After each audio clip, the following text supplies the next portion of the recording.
Good evening বন্ধুরা, তোমরা সবাই কেমন আছো? আশা করছি সবাই খুবই ভালো আছো, আমিও ভালোই আছি। তো যাই হোক, দেখো চলে যাচ্ছে একটা মন্দিরে ঘুরতে। এখন 6:30 বাজে, কিন্তু তবু দেখো প্রচুর রোদ। তার জন্য দেখো একদম ঢেকে ঢুকে যাচ্ছি।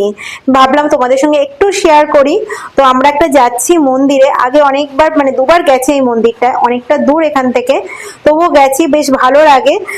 শ্রী রাধা মাধব মন্দির, ইস্কন, ইস্কনেরই মন্দির। তো একটু দূরে হলেও কি মন্দিরটা সত্যি ভালো লাগে। দেখো তোমাদের সঙ্গে কথা বলতে বলতেই চলে আসলাম। দেখতে পেয়েছো, আজকে আমরা এসছি আমাদের উপরে যে কাকিমারা থাকে তাদের সঙ্গে একসঙ্গে এসছি।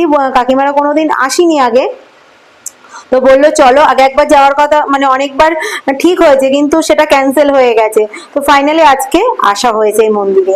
বেশ সুন্দর লাগে সত্যি কথা বলতে, এরকম বিকেলবেলা আসলে মন্দিরটা ঘুরে, তারপরে মাঠ আছে বড়, মাঠে গিয়ে বসি, একটু খাওয়া দাওয়া করা হয়, বেশ ভালোই লাগে। কিন্তু আজকে এসে দেখছি মন্দিরে কিছু একটা অনুষ্ঠান চলছে, ওই জন্য প্রচুর লোকজন আছে। আগে দুবার এসছি, একবার এরকম অনুষ্ঠান ছিল। তো যাই হোক, দেখো এখানে আলপনা দিয়েছে, আলপনা সরি, এটা হচ্ছে রঙ্গোলি। যাই হোক, আজকে অনুষ্ঠান চলছে, ওই জন্য কিছু একটা আছে, আমি সত্যি জানি না। সত্যি কথা বলতে যারা এই দীক্ষিত মানুষ, দীক্ষিত যারা, তারা নিশ্চয়ই জানে, আমি জানি না। তো কিছু একটা অনুষ্ঠান আছে, তো তার জন্য এত কিছু দেখো সাজিয়েছে, খুব সুন্দর, সবাই ব্যস্ত। তো যাই হোক, আমরা চলে যাচ্ছি মন্দিরের দিকে, একটু দর্শন করে, মানে যে মন্দিরে এসছি আগে মন্দিরটা, ভগবানকে দর্শন করে তারপরে তোমাদের দেখাবো। তো চলো, প্রচুর ভিড় আছে।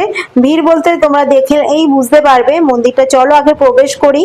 তো যাই হোক, এই দেখো এখানেও রঙ্গোলি বানিয়েছে। দেখো আমরা এবার মন্দিরের ভেতরে প্রবেশ করব। দেখো সবাই এইখানটায় দেখো একটা মঞ্চ করেছে, এখানে ঠাকুরকে নিয়ে আসবে। তোমরা ভিডিওটা দেখো, পুরোটা দেখলে অবশ্যই জানতে পারবে।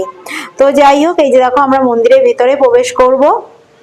তোমরা যারা আমাকে ফলো করো তারা অবশ্যই দেখেছো, আমি ভিডিওটা ইউটিউবে আমি দিয়েছি, ফেসবুকে দিয়েছি কিনা আমার অতটা খেয়াল নেই, কিন্তু ইউটিউবে আমার দেওয়া আছে। আমি আগে দুবার এসেছিলাম মন্দিরে। তো যাই হোক চলো যাই। যারা দেখোনি, আর যারা এখানে থাকো, বিশেষ করে আমেদাবাদে থাকো, তারা একবার এই মন্দিরটাতে ঘুরে যেও, অবশ্যই ভালো লাগবে। শ্রী রাধা মাধব মন্দির। তো যাই হোক চলো মন্দিরের দিকে যাই। আর আমি আর ভয়েস ওভার করবো না, কারণ তোমরা অরিজিনাল ভয়েসে তুমি শোনো, তোমরা সবাই শোনো, খুবই ভালো লাগবে। তো চলো ভিডিওটা দেখতে থাকো।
তো যাই হোক, দেখো এখানে রাধা মাধব মানে রাধা কৃষ্ণকে বাইরে নিয়ে যাচ্ছে, বেশ সুন্দর দেখো দেখতে লাগছে। আমি যা করে ভিডিওটা বানাচ্ছি, তো অনেক দূর থেকেই বানাচ্ছি, কারণ সামনে দেখো প্রচুর ভিড়, প্রচুর মানুষ দর্শন করতে এসছে।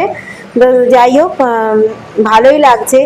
আজকে আমরা সত্যিই জানা ছিল না যে আজকে কোনো অনুষ্ঠান আছে, কোনো কিছু আছে, আমরা সত্যিই জানতাম না। হঠাৎ করেই ঠিক হয়েছে, বলে না ভগবান যার যখন যেখানে নিয়ে যাবে সে তখন ঠিক সেই সময় সেখানেই যাবে, ঠিক সত্যি। তো যাই হোক এখান থেকে দেখো রাধা মাধব মানে রাধা কৃষ্ণকে দেখো সবাই নিয়ে যাচ্ছে, মানে সবাই মিলে দেখো বেশ সুন্দর লাগছে দেখতে এখানে। তারপরে প্রদক্ষিণ করবে, তো তোমরা দেখতে থাকো ভিডিওটা। ভিডিওটা সত্যিই ভালো লাগছে আমার, সত্যিই মানে ভালো লাগে। আগে একবার এরকম গেছিলাম, তখন ওরকম কোনো অনুষ্ঠান ছিল, বেশ আমরা তখনও অজানাতেই গেছি, মানে জানাতে যাইনি, জানতাম না যে ওরকম কোনো প্রোগ্রাম আছে। তো বেশ ভালোই লাগে বলো তো, এরকম ভাবে ভগবানকে দর্শন করা কার ভাগ্য হয়, সত্যিই ভালো লাগে। তো যাই হোক তোমরা ভিডিওটা দেখতে থাকো, আর যদি ভালো লাগে অবশ্যই আমাকে একটু কমেন্ট করবে, কমেন্ট করে জানাবে। তো তারপরে দেখো ওখান থেকে আবার চলে এসেছি মন্দিরের ভিতরে, কারণ আমার বর কাকু কাকিমা সবাই ভিতরেই ছিল, ওরা বাইরে যায়নি। আমি তো ভিডিও করার জন্য অবশ্যই গেছি, আর সত্যি কথা বলতে তোমাদের তো সঙ্গে অবশ্যই শেয়ার করব। আর তারপরে দেখো এখান থেকে একটু প্রসাদ নিয়ে নেব, নিয়ে তারপরে মানে চরণামৃত নেব। এই যে দেখো চরণামৃত দিচ্ছে, তারপরে দেখো ওখান থেকে গিয়ে ওখানে প্রসাদ দিচ্ছে, প্রসাদটা নেব। প্রসাদটা নিয়ে আমরা প্রসাদটা খেয়ে তারপরে কিছু খাবার খেতে হবে। এখানে এসছি, এখানে নিরামিষ খাবার বেশ সুন্দর লাগে খেতে। তো যাই হোক চলো প্রসাদ নিয়ে নিই, প্রসাদ নিলাম। এই যে দেখো খিচুড়িটা সত্যি ভালো হয়েছিল, খুব সুন্দর হয়েছিল। সত্যি কথা বলতে এটাই বলে যে ভগবানের প্রসাদ। তো তারপরে দেখো আমরা মাঠে চলে এসেছি, এখানে একটা লজ, মানে জানি না, অনেক আগে দুবার এসেছিলাম যখন এটা তৈরি হচ্ছিল, দেখতে পাচ্ছ এটা লাইটিং হচ্ছে, এটা যখন আগে দুবার এসেছিলাম তখন তৈরি হচ্ছিল, এখন পুরো কমপ্লিট হয়ে গেছে। তারপরে দেখো এখানে সবাই একটু ভিডিও করছে, এখানে খাবার দেখো এখানে নিয়ে বসে গেছি। এখানে দেখো পিৎজা নেওয়া হয়েছে ওদের জন্য, কাকুদের দুটো মেয়ে, তোমরা অবশ্যই ওদের দেখেছো ভিডিওতে, আমার ভিডিওতে। তো যাই হোক ওরা পিৎজা নিয়েছে, আর আমাদের চারজনের জন্য চারটে সিঙ্গারা, চাট সিঙ্গারা। তো এরকম তোমরা খেয়েছো, এর মধ্যে ঘুগনি দিয়েছে, তারপরে দই দিয়েছে, তারপরে পুদিনা ধনে পাতার চাটনি দিয়েছে, স্যালাড দিয়েছে, দিয়ে দেখো সিঙ্গারাটা ভেঙে তার উপরে এতগুলো দিয়েছে। সত্যি কথা বলতে এই সিঙ্গারা খেয়ে না আমরা রাত্রেবেলায় কেউ কিচ্ছু খাইনি, একটা সিঙ্গারা খেয়ে। অবশ্য 50 টাকার দাম নিয়েছে সিঙ্গারাটা। আর মানে আগে দুবারে এসেছিলাম নর্মাল সিঙ্গারা খেয়েছিলাম, কলকাতার যেমন সিঙ্গারা, কারণ এখানে অনেক বাঙালি আছে। তো যাই হোক সেটা বাঙালি সিঙ্গারা খেয়েছিলাম। তো যাই এখানে এবার এসে এরকম সিঙ্গারা, কারণ ওই সিঙ্গারাগুলো পাওয়া যায়নি, তো এই সিঙ্গারাগুলো পাওয়া গেছে, যেন আমরা সবাই মিলে দেখো বেশ সুন্দর লাগে। সবাই এখানে অনেকেই আছে, আর এখানে দেখো এই যে ঠাকুরটা বাইরে বার করেছিল সেটা দেখো প্রদক্ষিণ করছে, আমরা দেখো এখানে বসে খাচ্ছি আর এদিকে প্রদক্ষিণ করছে।